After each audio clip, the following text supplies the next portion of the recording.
এটাই তো প্রশ্ন। আজকে আমরা এই জায়গার মধ্যে থাকি, আজকে যদি আমাদের বাড়িতে চুরি হয়, অন্য কারোর বাড়িতে চুরি হয় না, আমাদের বাড়িতে কি আমার হাজব্যান্ড বাড়িতে থাকা না, তারপরে উনি তো একটা দেশের লিগেই কাজ করে। আজকে আমি তার কাছে আবেদন করতেছি সরকারের কাছে, আমাদের প্রশাসনের কাছে, যাতে আমরা একটু এই জিনিসটা বিষয়টা একটু দেখে।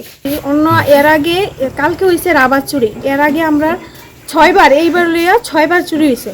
তো 6বারের জায়গা এরকম ভাবে প্রত্যেকবার চুরি হইতেছে। একবার ধরা হয়েছে আমার ছেলের সাইকেলটা চুরি হয়েছে, তারপরে ধরা হয়েছে হেরে আমাদের গ্রামের ওই বড়ডেফা।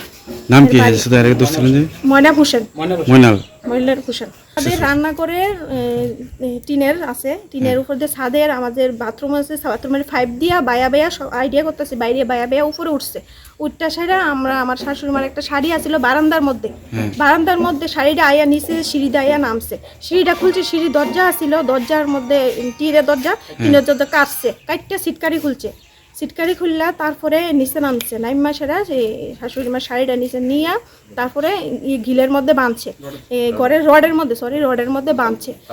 তারপরে বাইন্দা নামার রাস্তা করছে, তারা নামার রাস্তা করে এসে রাবারটিও নামাইয়া তারা এই জায়গা দিয়ে আবার গেছে। তুই তো অনেকক্ষণ সময় নিছে, আপনি বাড়ি ছিলেন না? আমি বাড়ি ছিলাম না, কে আসতো বাড়িতে? কে আসতো? আমার শাশুড়ি মা ছিল, শুধু আমার শাশুড়ি মা, আমি আর আমার ছেলে, দুই ছেলে থাকি আর কি। তো আমি তো বাড়িতে ছিলাম না, শাশুড়ি মা ছিল।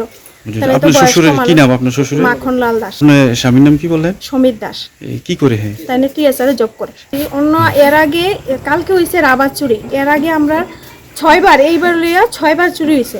তো 6বারের জায়গা এরকম ভাবে প্রত্যেকবার চুরি হইতেছে। একবার ধরা হয়েছে আমার ছেলের সাইকেলটা চুরি হয়েছে, তারপরে ধরা হয়েছে হেরে আমাদের গ্রামের ওই বড়ডেফা। নাম কি হয়েছে তার আগে দোস্ত ছিলেন? ময়নাব হোসেন। ময়নাল হোসেন।